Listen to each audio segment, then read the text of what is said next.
Unfortunately, the person who is in the magic box has been pronounced dead.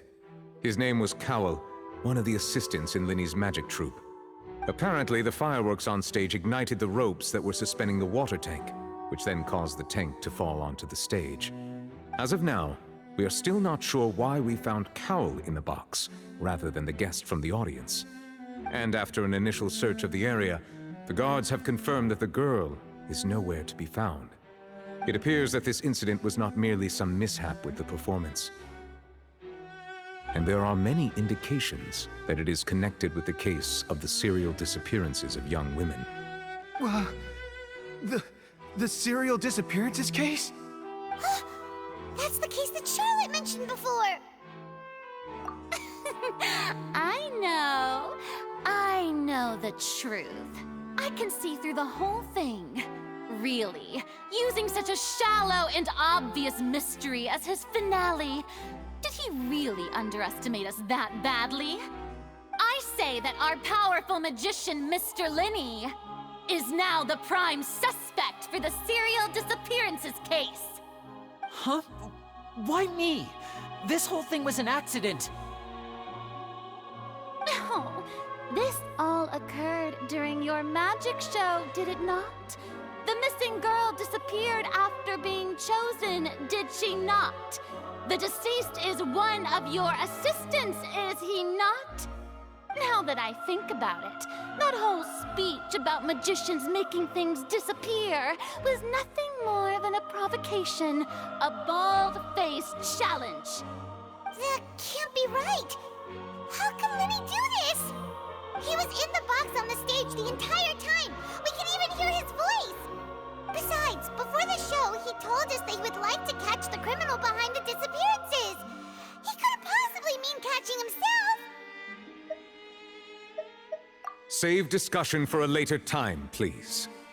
Lady Farina, may I assume that your comments just now constitute an accusation against Mr. Linny and his associates, and that you are pressing charges? Huh? I just think that he... Well, I think it might be a little early to talk about formally pressing charges. But what Lady Farina said just now makes perfect sense. Looks like she's gonna personally deliver justice. A kidnapping and murder carried out under the cover of a magic show. Lady Farina said it all. I mean, of course, my dear people. But what excites me even more than the obvious truth before our eyes is the opponent I'll be facing. That's right. I mean you, Traveler. You'll support Linny, won't you? After all, he was the one who helped you the first time we met. Then there's no problem at all. You know, the Traveler and I already had a duel the first time we met. But with Linny's help, our little duel ended in a draw. But draws really are the most boring possible outcome. So, no more draws. Between the two of us, there must be a clear winner and loser. And what better place to hold such a riveting showdown and decide the true victor than here, on the grandest of stages, the Opera Epiclese? Huh? It wasn't a draw. She obviously lost last time. I understand. Charges have now been pressed, and as such, a trial is in order. Well, Traveler, seems Lady Farina has set you in her sights. But putting her dramatic rhetoric aside for a moment, I would like to ask you, are you willing to act as Mr. Linny's attorney and defend him in this case? Very well. The trial will be held a day from now in the Opera House. Both sides may investigate the scene to build their cases and search for the truth. Linny and his troupe are all potential suspects and shall remain within the Opera House. The audience may begin to leave in an orderly fashion once they have been cleared by the guards. A day isn't that long. Let's see what kind of case this big-shot Outlander can build in such a short amount of time. I'm really quite looking forward to hearing it.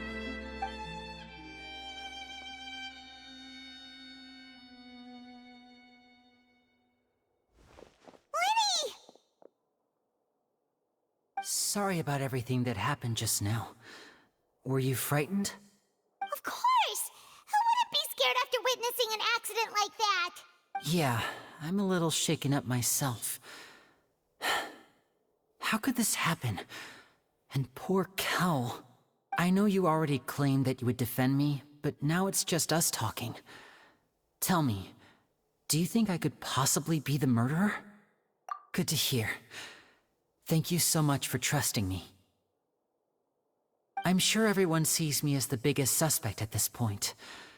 But if you ask me, the whole thing is mysteries layered upon mysteries, such that all that's left is confusion.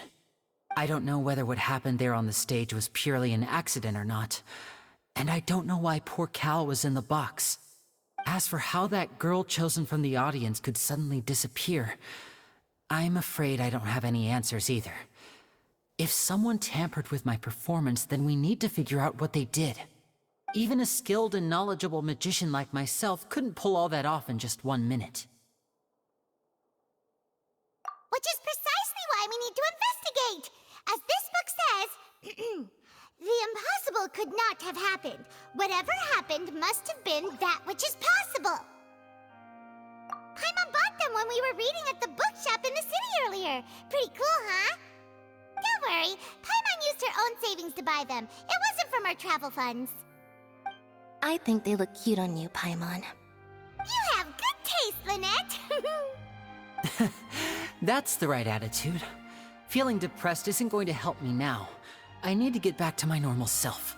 But with the guards watching our every move, it's going to be especially difficult for Lynette and I to prove our own innocence. Good thing you agreed to be our attorneys. Thanks for that. We'll be counting on you. Yes, thank you so much. Yeah, just leave it to us.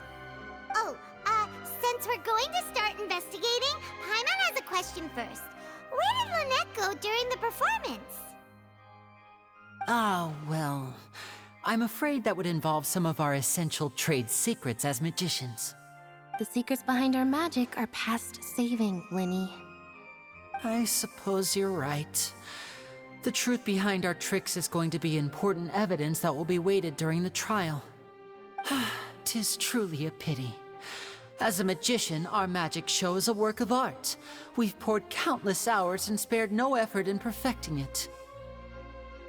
But if revealing our secrets will help you uncover the truth behind what happened, then it will be well worth it. We should go somewhere else if we're going to discuss our magic tricks. We'll go speak with the guards, and in the meantime, you can go investigate the stage and the seating areas. Alright, let's go have a look while the investigation teams are still here. Detective Paimon is on the case!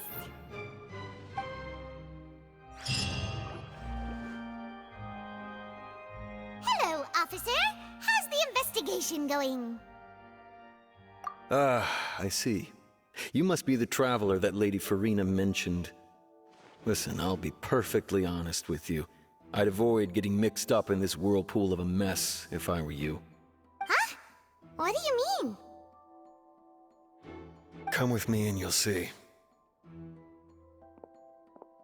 The deceased is one of Linny's assistants, named Cal. Even though he hadn't joined the troupe long, he was hardworking and everyone generally liked him. The assistants are usually in charge of setting up and inspecting the props, as well as assisting with the show and keeping the crowd engaged.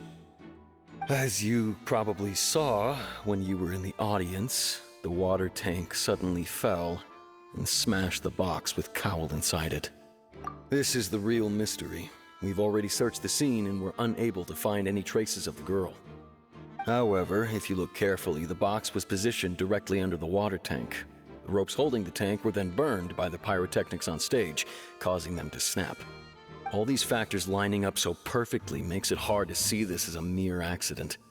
If anything, the more logical explanation is that the whole incident was intentionally planned, and Linny is the most likely person to have access to all these areas. But he doesn't have a motive. Are you both good friends of his? Well, you can't say we're good friends, but we've known each other for a little while.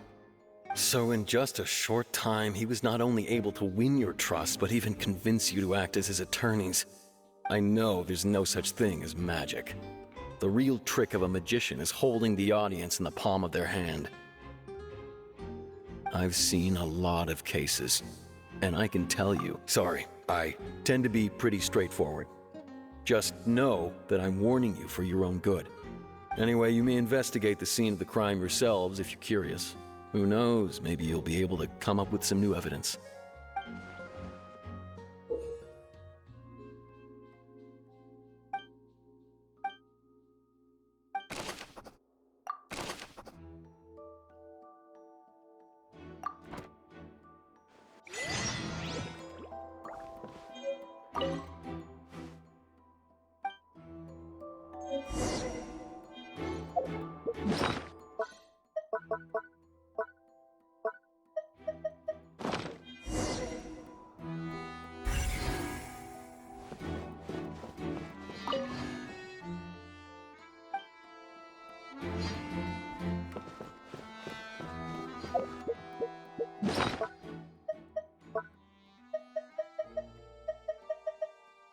Whoever the murderer was, they must have made preparations well before. Why would it be him?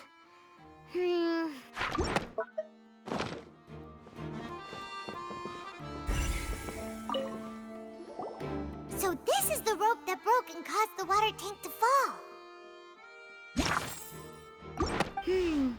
The rope looks pretty durable. How can it be burned through so quickly by fireworks?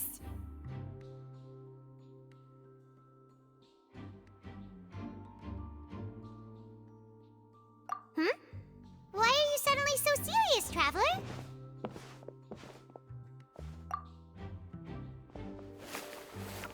Whoa. Look! This bit is made from different material! Most of it was burned away, but there's still a little bit of it left. Huh. So if a rope meant to hold something was made with that kind of material in it, then that means... Wait! Why don't you write all this down? Let's take notes!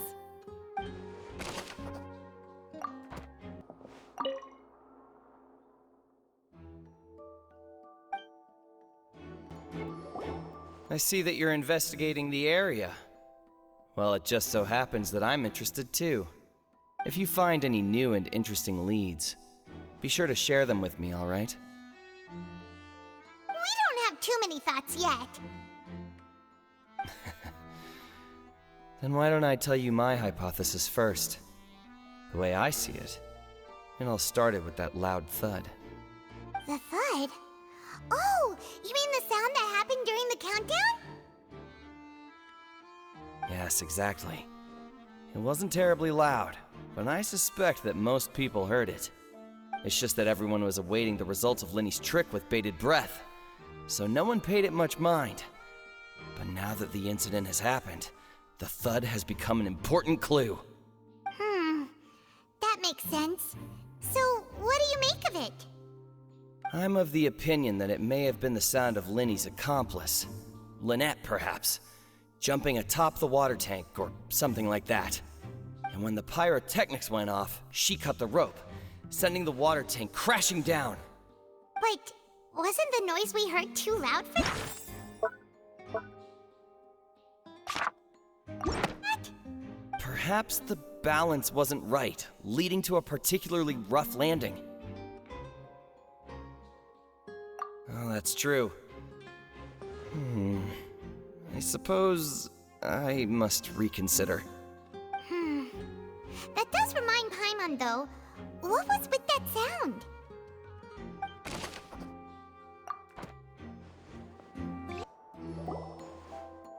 The investigation team has some new findings. Turns out there's an issue with the random number selector after all. See, I told you. What if the machine picked some big guy's seat? You think the murderer would have still made his move then? Sorry to interrupt, but we're helping Linny and Lynette with their side of the investigation. What were you saying about the number selector? There's something wrong with it? You're trying to help them? That'll be a tall order. Lenny used the machine to pick a random member of the audience during his performance, right? The lucky girl that later disappeared. Well, we thought there might be a serious problem with the machine, so we had it taken away for further inspection. It turns out that the seat number it picked wasn't random at all. The machine picks that same number every time. I'm sure you already know that you have to make a reservation in advance to get a seat, regardless of whether it's a trial or some performance. In other words, Linny knew who would be sitting where from the very beginning. That much checks out.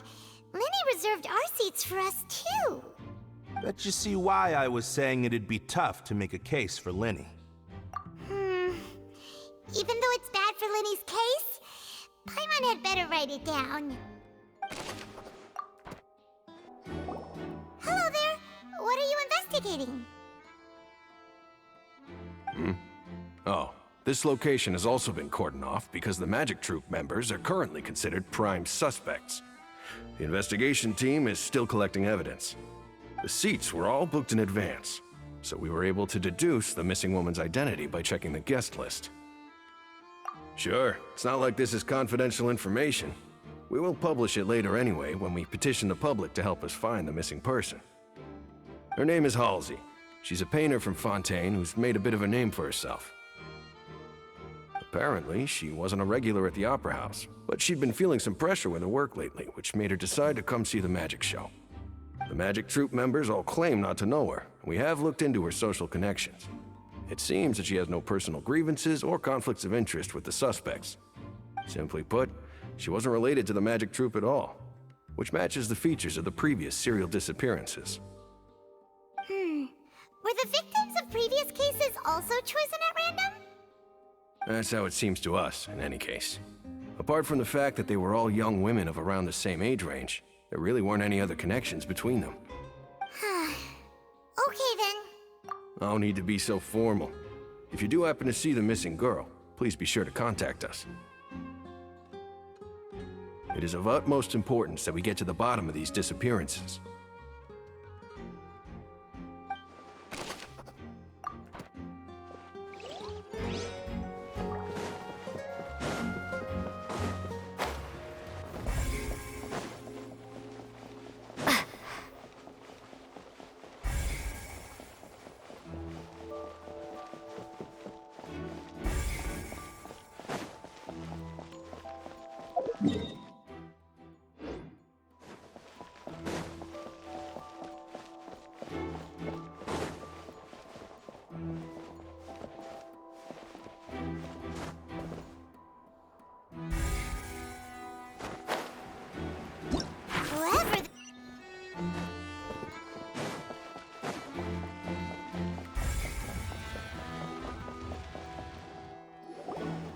Hey, you!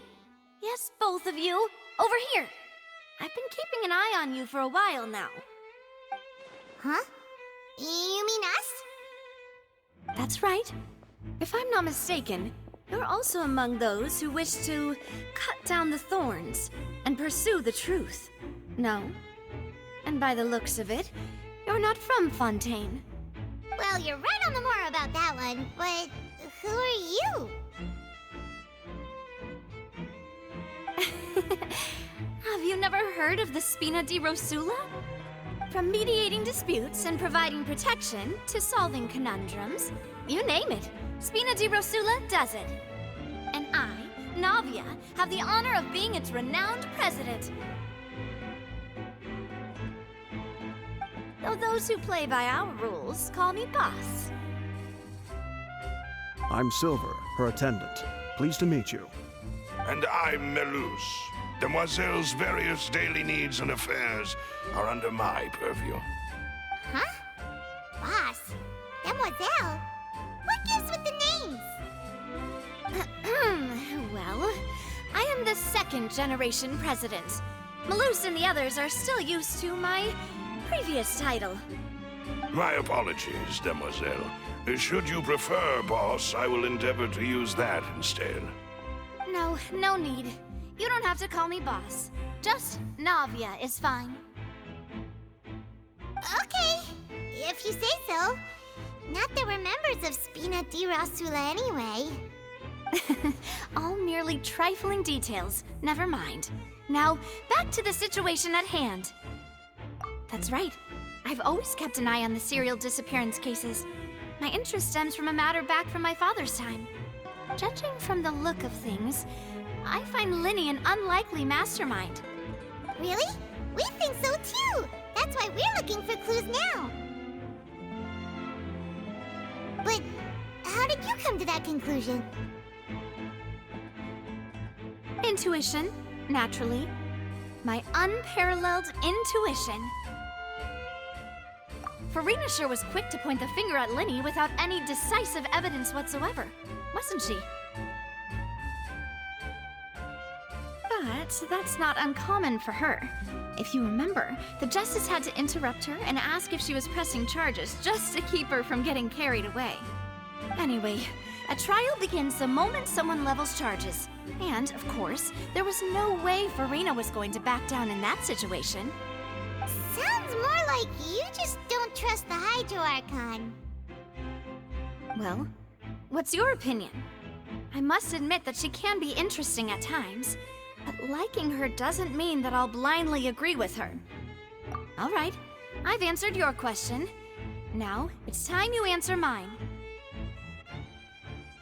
Wait a minute, did that answer count?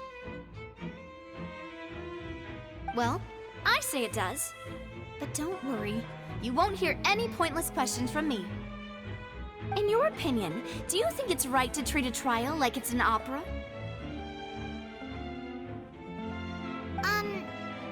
Well?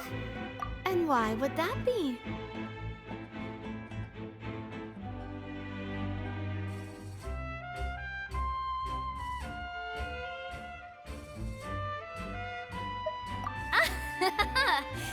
See, Silver and Malus? I told you they'd be different. Most astute of you, Demoiselle. I too think that the Traveler's response was most excellent. No matter how wonderful the script or how fervent the audience's expectations may be, the trials that go on stage here must be based in fact. And if that can be done, boss, then... All right, that's quite enough, Malus. Anyway, I like your answer. You pass with flying colors. Now, I need to make some preparations, following which our joint investigation shall commence. You two shall be my assistants.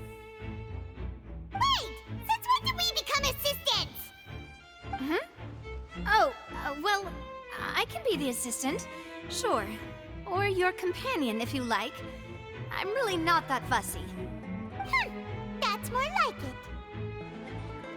Far be it from me to brag, but I believe that Demoiselle's intuition will be instrumental in uncovering the truth.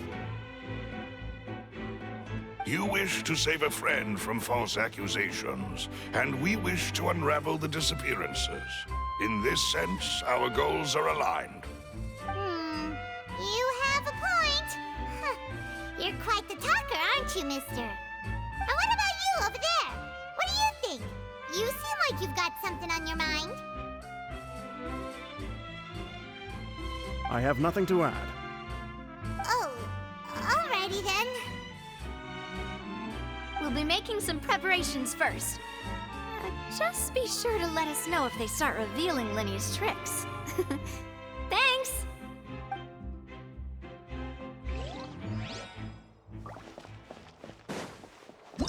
Whoever the...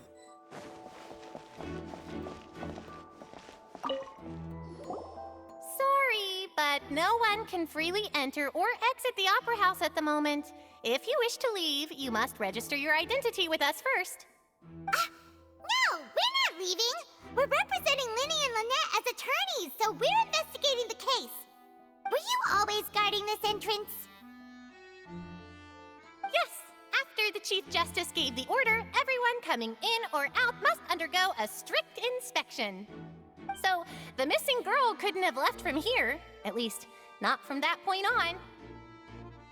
I doubt there was much opportunity then, either. How can you be so sure, Well, because I was in charge of security near the entrance at that time. I couldn't see Linny's performance from here, which was quite a shame. Just my luck. But still, I did not abandon my post, and I stayed put no matter how loud the applause was. If someone had so much as even approached the door, I would have noticed it, let alone if they had tried to leave. We Melazines are good at that sort of thing, you know. So, it's safe to say the girl couldn't have left through here. Alright, thank you for your help. This'll be useful info.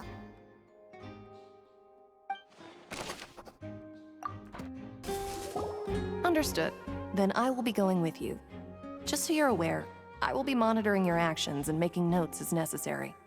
Very good. Thanks for being so agreeable. I'd pull a rose out of my hat as a gift for you if I could. You may spare the pleasantries.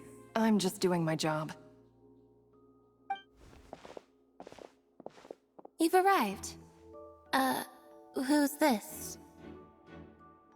Me? I'm Spina di Rosula's guardian angel. If you've got a problem, I've got the firepower. Sorry, I got a little carried away there.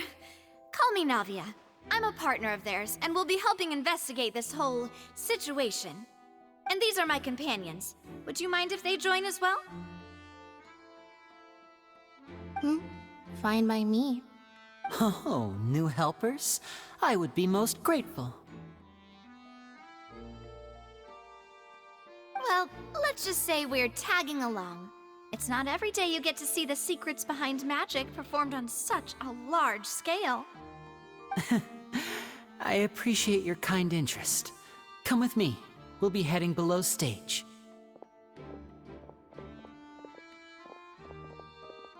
Huh? Below stage? Yes, a world of secrets is hidden beneath this magic box, prepared specifically for this switcheroo trick. But before I reveal everything, you should have a look first. Notice anything strange here?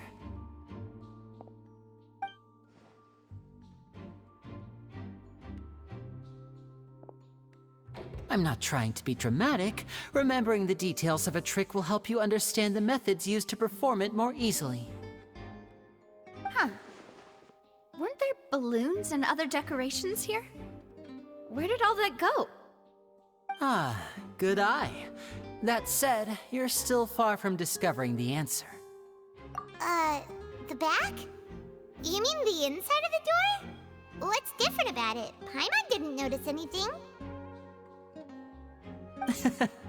Very good indeed. I thought you might not be able to catch that, given that you were sitting in the first row. The back of this door was patterned. Those patterns are now gone, replaced by a smooth wooden board. So, if you put 2 and 2 together, what do you get?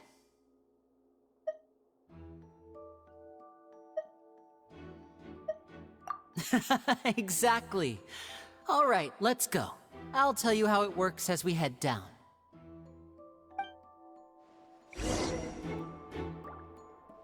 Oh, so there was a passageway under the magic box!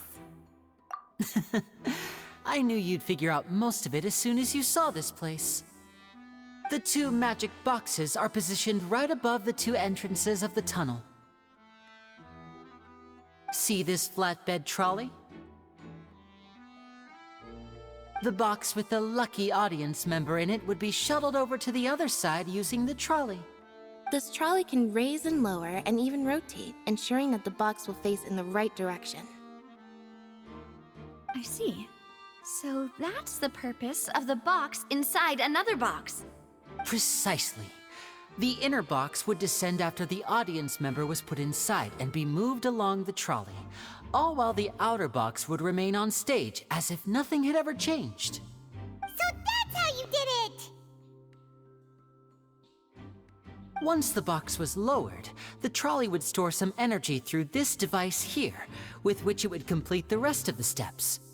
The audience member would only be able to feel some slight movements in the dark, and by the time she walked out, she would already be back on stage. Right! You were talking that whole time, and you even came out for a moment near the end! Ah, yes. A phonograph operated by Lynette was used to achieve that effect. My assistant and I had already scripted our conversation beforehand. When the countdown began, I had already gone to the opposite box via a tunnel using that ladder. And what about Lynette? Where was she? I was in the mezzanine space in the back of the box. Oh, interesting! That's how we were able to coordinate Linny's lines with the assistant. And, by the way, I was the one who walked out of the box at the end. I mean, we are twins.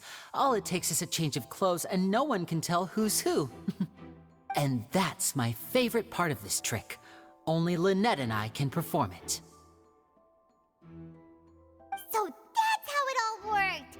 What? Lynette would briefly walk out of the box and then go back in, jumping into the tunnel and escaping before the box on the trolley could finish ascending.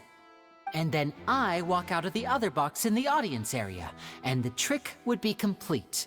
The operative word here being would. But as you saw, Cal was in the box, not our audience member. She, on the other hand, mysteriously vanished. We really don't know how that happened. If not for that interlude, this would have been an astonishing trick. I probably never would have figured out how you pulled it off. And yet, to think that someone was able to use this magic trick to commit a crime. Could we have a look around? I think we can come up with some more leads. This is the scene of the crime, so Lynny and Lynette are not permitted to stay here.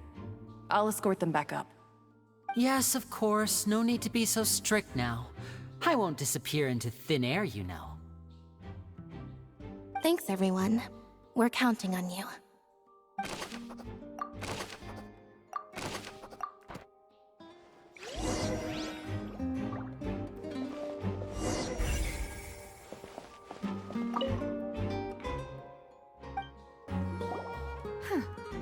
What's this?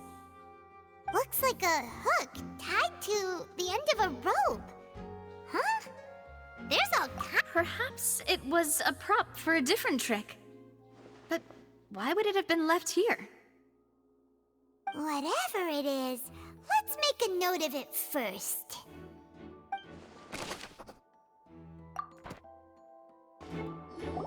The floor is wet. Please be careful not to slip. Speaking of which, why would... Oh! Paimon knows! It's one of those tricks where you pour water into a jug and then flip the jug over only for the water to disappear? And here's a broken vase. Huh. Did the trolley knock it down while moving? That can't be. The trolley moves along tracks from start to finish. It couldn't have hit the vase at this distance.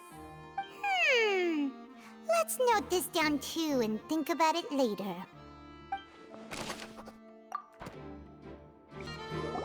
Oh, these are the clothes that the lady chosen from the audience was wearing, right? Her clothes are here, but she's nowhere to be found. Right.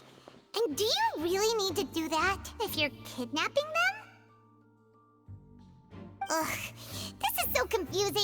Paimon doesn't want to be a detective anymore.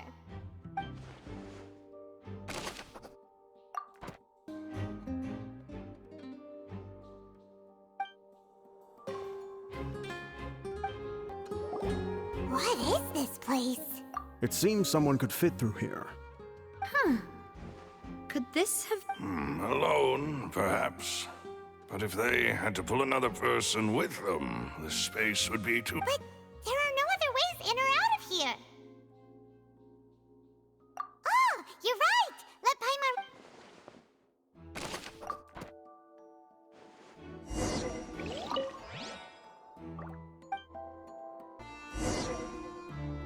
Well, we've ascertained the state of the crime scene.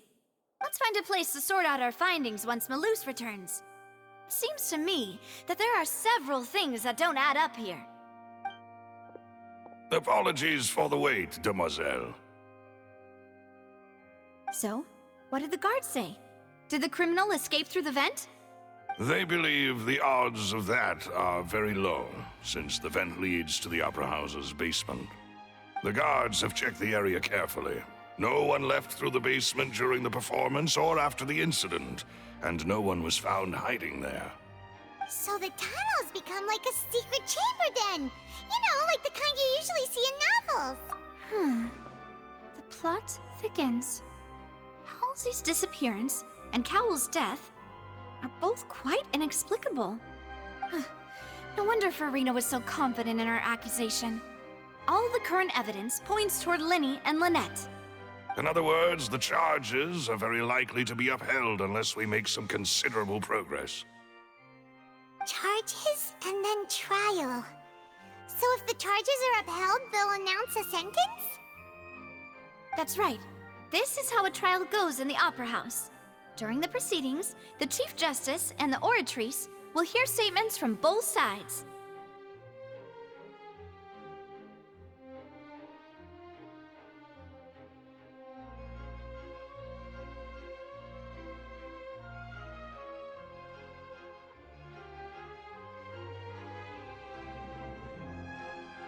That's right. The statements from, to put it simply, This also precludes any kind of favoritism on the part of the Chief. once both sides have finished speaking, the Chief Justice will make his final decision. This, too, will be used by the Oratrice as a reference. Then, finally, the Oratrice will be consulted by officials. The result— Huh? So that machine is the one that actually decides? Paimon thought Neuvillette called the shots. In practice, there is very little difference. Both have always come to the same judgment, which is why people have great faith in the Chief Justice. Ah, yes, the guards also asked me to convey that none of us will be allowed to leave this place before the trial. Huh? Why?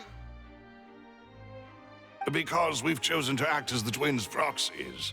That makes us persons related to the case. They're concerned that we might be colluding with outside parties, or that we might find outside help to disrupt the case.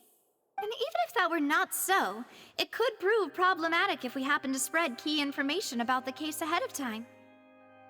I'm ready to break out at any time. Whoa, whoa! There's no need for that! Paimon thinks they have a point. That said, are they providing food?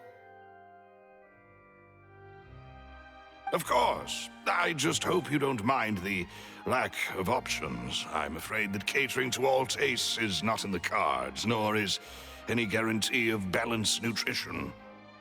In that case, let's just sort out our findings together here. Pity. I was hoping to take you to try some of Fontaine's famous desserts, too. I mean, what better way to properly think through our findings than over some tea and sweets? Huh. Breaking out suddenly doesn't seem like such a bad idea after all. Just kidding, just kidding. Paimon will still do her best, even if there are no snacks. What do you mean, no snacks? Of course we'll have snacks. If we cannot buy some, then we'll simply make some. Huh? Here? But how? Understood, Demoiselle. Everyone, please come with me.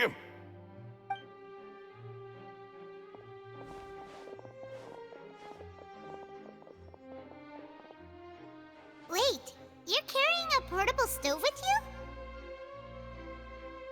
you? Yes, I must be prepared to meet the Demoiselle's baking needs whenever the fancy strikes her.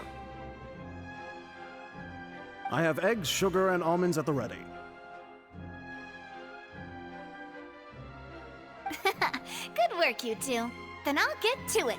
Please sit tight for a moment. You'll get to taste my awesome snacks soon enough.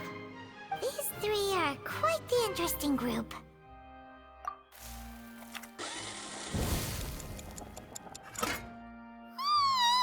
And Paimon thought it smelled good while it was still in the oven!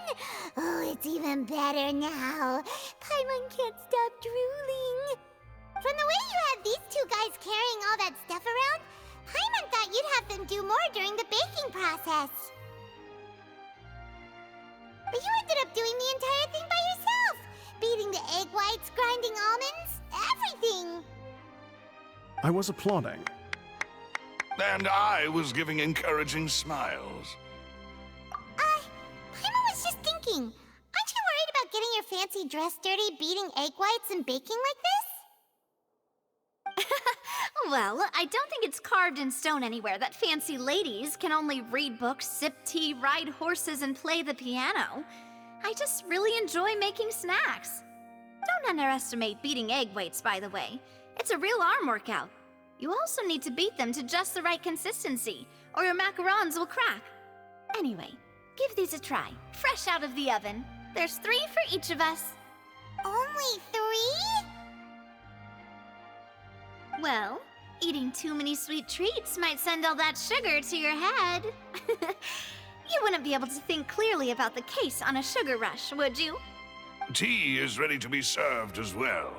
This is Demoiselle's favorite, strong black tea with a floral fragrance that clears the mind and lifts the spirit.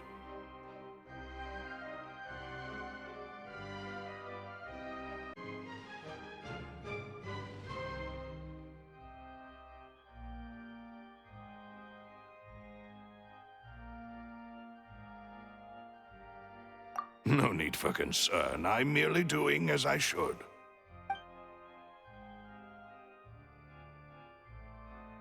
All right then. Down to business. As Paimon mentioned previously, the tunnel seems to be something of a secret chamber. However, we can assume that Lyney and Lynette were not alone within it. Some criminal also occupied its sealed confines. The magician twins could have committed the crimes, of course, but they lack any logical motive. Exactly!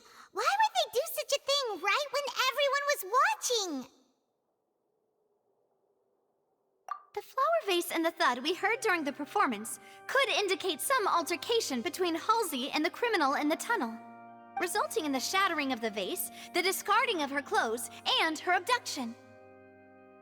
Perhaps the criminal thought that since she was chosen from the crowd, she would be too easy to identify if she was still wearing the same clothes.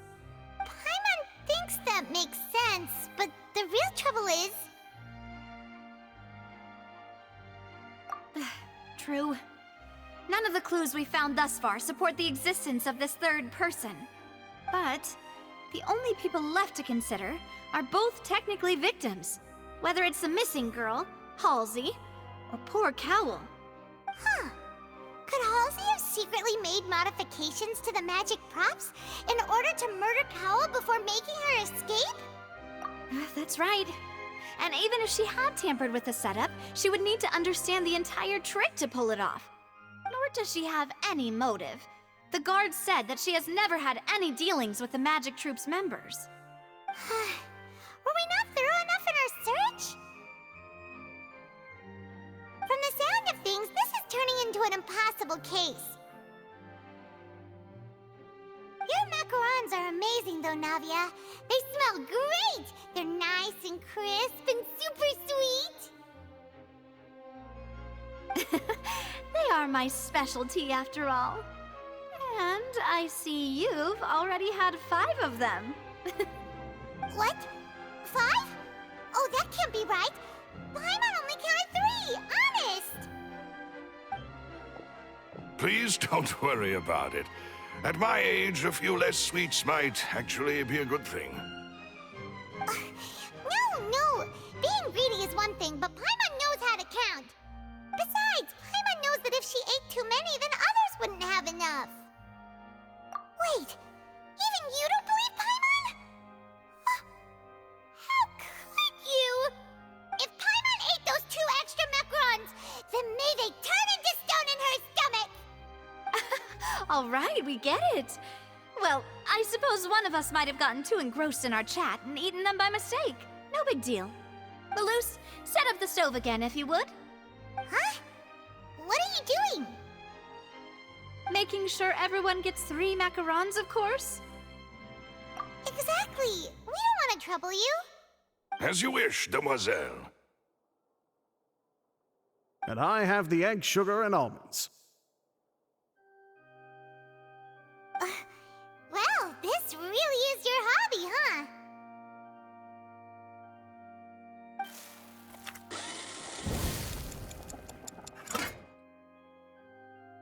Well, that's it for snack time. I'm going to have another look around the area. I don't know what we're looking for yet, but we've still got some time. As attorneys, I suggest the two of you think the case over again. It would be awkward if you got all tongue-tied on stage during the trial. All right, thanks for your help and for the snacks. It was nothing. A small task for the Spina di Rosula. Silver, Malus, it's time to go. I'll be back if I find anything new.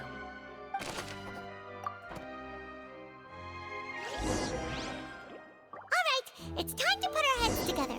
We've got to get our defense ready for the trial. Oh, it's probably gonna be a long and difficult case. There's no point in worrying about that now. We just need to prepare. Here, take Paimon's notes. They should help you review the situation.